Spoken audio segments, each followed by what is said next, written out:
안녕하십니까. 14년째 지식산업센터 일을 해오고 있는 지산엔 박희성 대표입니다.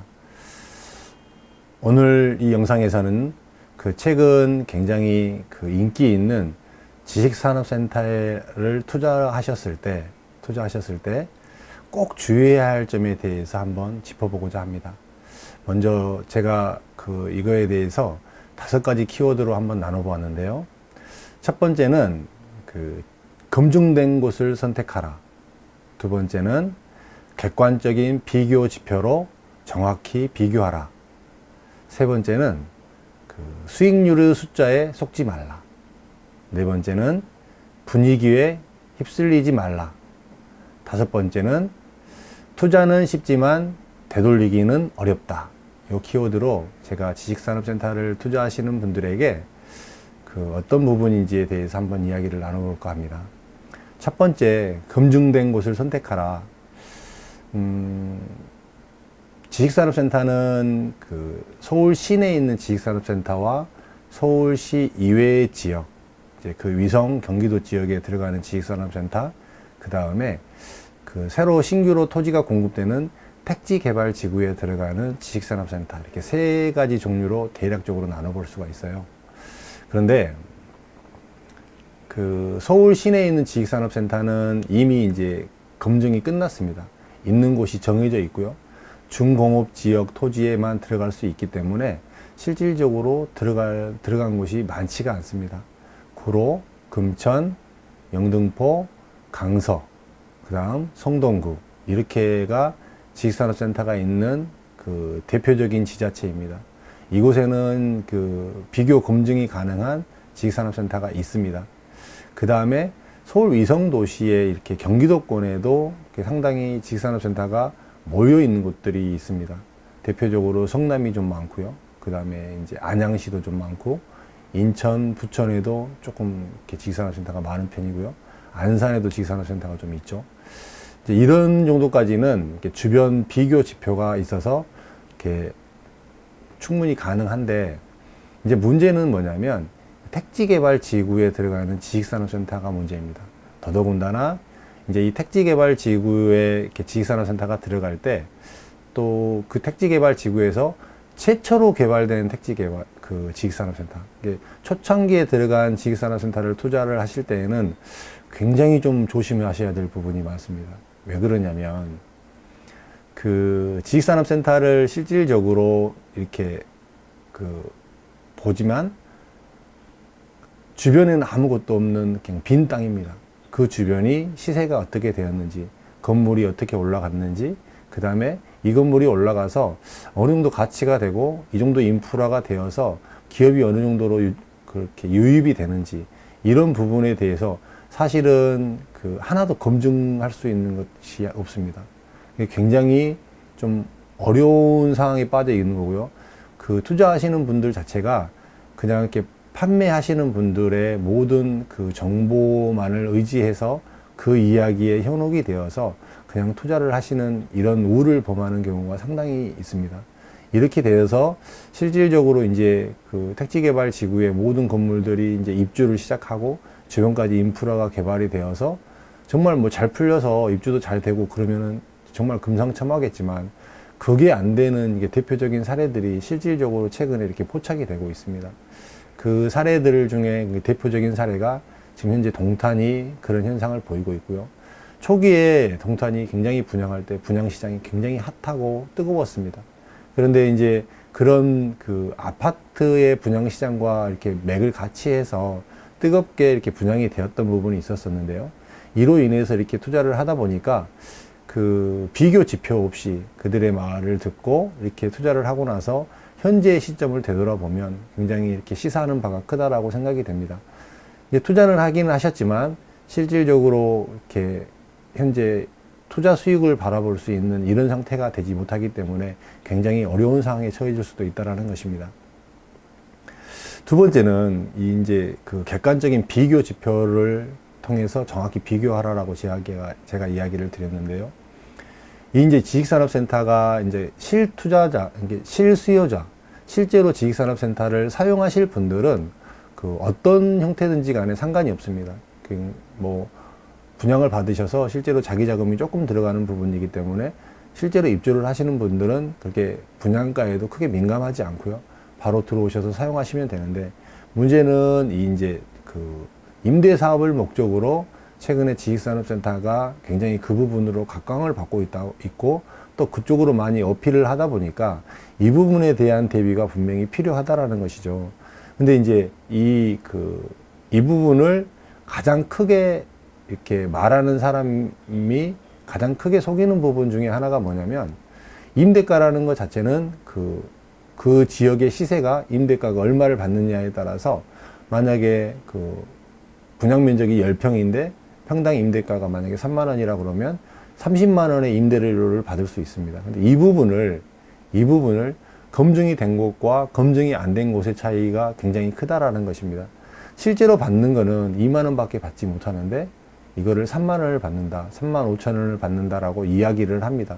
그렇기 때문에 이걸로 인해서 수익률이 굉장히 이렇게 부풀려서 보여지게 되고요. 그로 인해서 투자하는 사람 입장에서는 내 돈이 얼마 들어가지 않는데 내가 이렇게 많은 수익을 얻을 수 있구나라고 생각을 하는 부분 때문에 굉장히 판단을 잘못하게 되는 경우가 생기게 됩니다. 근데 정확한 비교 지표, 이제 서울도 마찬가지고요. 이 지식산업센터가 있는 곳은 얼마든지 비교를 해볼 수 있습니다. 간단하게 네이버 부동산에서 이렇게 그 임대 매매, 그 다음에 이 부분을 체크를 해보면 실질적으로 그 부동산 안에 들어가 있는 품목 중에 지식산업센터가 있습니다. 그 지역, 해당 지역에 지식산업센터의 임대를 눌러보면 뭐 1,000에 100만 원, 뭐 2,000에 200만 원 이렇게 나옵니다. 이렇게 나오면 그거를 이제 상세적으로 이렇게 들어가서 보면 평당 임대가가 얼마인지가 나옵니다. 근데 이게 이제 대부분 그게 이제 정확한 시세로 그 지역의 부동산이 올려놓은 시세이기 때문에 그래도 검증이 된다라는 것이죠. 요 정도만 보고 요 정도만 확인을 해보고 투자를 하셔도 크게 지장이 없을 것 같은데, 일반적으로 이렇게 투자를 하실 때 이 정도도 확인을 해보지 않고 투자를 하시는 경우가 되게 많다라는 것입니다. 그리고 나서 나중에 이제 임대 수익률이 나오지 않는다, 뭐 요즘 임대가 맞춰지지 않는다, 이런 이야기들을 하게 되는 것이죠. 예, 이 부분은 철저하게 투자하시는 분들이 책임을 져야 되는 부분이고요. 이 부분을 그 누구에게도 책임 소재를 전가할 수 없는 일이라고 생각이 됩니다. 이 부분은 투자하실 때 조금 더 이렇게 고민을 하시면서 체크를 해보시면서 투자를 하신 게 맞다라고 생각이 됩니다. 그 다음에 최근 이제 그 지식산업센터를 분양을 할 때를 보면요, 굉장히 그 분양 홍보관을 예전 아파트처럼 이렇게 크게 짓습니다. 예, 그 분위기에도 압도가 되고 그 분위기에 굉장히 따라 흘러갈 수 있는 이런 분위기를 사실상 많이 이렇게 연출을 하게 됩니다. 그거는 이제 판매하는 사람들 회사로서는 당연히 전략적으로 필요한 부분이긴 하지만요. 이거를 이제 그 돈이 뭐 100만 원, 200만 원짜리 부동산을 사는 게 아니고 몇 억짜리 부동산을 사는 거기 때문에 이런 분위기에 편승해서 이렇게 부동산을 뭐 사고 안 사고, 더 사고 덜 사고를 판단한다는 것 자체가 굉장히 문제성이 있다라고 생각이 됩니다. 이제 이 부분을 좀 잘 판단을 하셔서 분위기에 넘어가지 마시고 잘 판단을 하시고 냉정한 상황에서 부동산 계약을 할 수 있도록 그렇게 늘 마음가짐을 가지시는 게 좋다라고 조언을 드리고 싶습니다. 그 다음에 이제 그 잘못된 선택을 하셨을 경우에요. 지식산업센터를 잘못된 선택을 하셨을 경우에 이미 이제 엎질러진 물이지만 이거를 이렇게 수습할 수 있으면 좋습니다. 왜 그러냐면 택지개발지구에 지식산업센터를 투자를 했는데 이제 너무 처음 이렇게 분양받을 때와 분위기가 너무나 틀렸고 임대도 맞춰지지 않는 상태에서 지속적으로 나의 관리비와 이런 것들이 들어간다고 봤을 때 굉장히 어려움을 겪을 수가 있습니다. 이런 부분을 이렇게 어려움이 겪어 있는 상태에서 이걸 다시 되돌려서 매매하거나 전매하거나 하기가 너무나 어렵다는 상황이라는 거죠. 이게 계속적으로 더 어려운 부분에 빠져들어갈 수가 있기 때문에 처음에 선택을 잘 해야 된다라는 것입니다.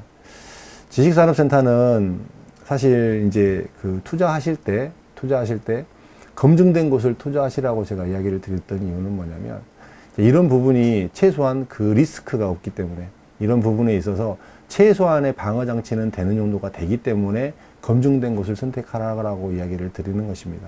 그런데 최근에 너무 많이 이렇게 지식산업센터가 과열이 되고 건물 볼륨이 커지고 그 다음에 TV 광고까지 광고를 하게 되고 많은 사람들의 입에서 지식산업센터가 회자되고 있는 상황에서 나도 한번 해볼까? 그냥 예전에 일반적으로 봤을 때 그냥 오피스텔을 투자해서 임대사업을 하는 개념하고는 정말 다릅니다. 이 개념하고 똑같이 적용을 하고 판매하는 사람들 또한 이 개념과 똑같이 적용을 해서 이 지식산업센터를 접근을 하고 있기 때문에 문제성이 있다라는 것입니다. 오늘 영상에서는요, 다른 거는 다 잊어버리셔도 좋고요. 다 잊어버리셔도 좋은데, 지식산업센터를 투자를 하실 때, 정확하게 비교 지표가 있는 곳, 그 주변에 지식산업센터가 있어서 여기는 시세가 얼마인지가 보이는 곳, 최소한 바로 옆에 주변 시세보다 뭐 10%, 20% 분양가가 비싼 거는 용납이 되고 충분히 납득이 될 만하지만 그거보다 더 비싼 경우에는 문제성이 있다라는 것, 그 다음에 바로 주변의 지식산업센터를 봤을 때 임대가를 정확하게 비교를 해서 정확하게 그거가 산정이 되어서 수익률을 뽑아줬는지를 정확히 확인할 것, 이런 부분들을 좀 체크를 하시고요. 가장 주의할 점은 그 택지개발지구를 처음 택지개발지구를 해서 그 택지개발지구가 너무 이제 규모가 크고 압도적으로 어떤 건물이 크게 들어가고 개발 호재가 있고 이런 걸로는 판단하시지 말라는 이야기입니다. 이런 걸로 판단했을 때 물론 그 잘 투자를 하셔서 나중에 좋은 부분이 될 수가 있지만 거의 대부분 지식산업센터 자체는 기업체가 들어와서 기업체가 상주해야 되는 상황이다 보니까 그렇게 쉽게 인프라가 구성이 되는 데까지가 시간이 한참 걸리는 부분이 생깁니다. 이런 부분을 좀 염두에 두시고요. 지식산업센터를 투자를 하실 때 꼭 그 필요하신 부분들을 체크를 하시고 제가 말씀드렸던 이 부분들을 다시 한번 상기하시면서 지식산업센터를 잘 투자를 하셔서 성공적으로 수익형 부동산으로서 성공을 거두시기를 간절히 바라봅니다. 오늘 영상은 여기서 마치도록 하겠습니다. 감사합니다.